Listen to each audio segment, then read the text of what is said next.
இறைவனை தேடுபவர்கள் உலகில் எவ்வளவோ பேர் பல விதத்தில் தேடுவார்கள் ஒவ்வொரு மதங்களிலும்.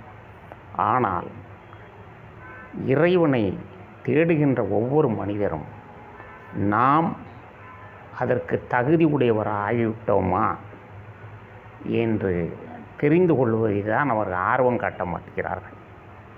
ஒவ்வொரு மனிதனும் இறைவனை தேடும்போது இறைவனுக்கு உகந்தவாறு மனித வாழ்க்கையில் ஒழுக்கத்தோடும் மற்றவருடைய எப்படி நடக்கின்றோம், எப்படி பேசுகின்றோம், எப்படி நம்முடைய வாழ்வில் நேர்மை இருக்கிறது எல்லாம் தெரிந்து இறைவனை தேடுகின்ற பொழுது அவர்களுக்கு நிச்சயமாக பதில் கொடுப்பார்.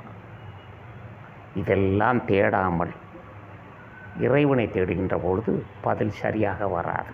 இதுதான் உண்மை.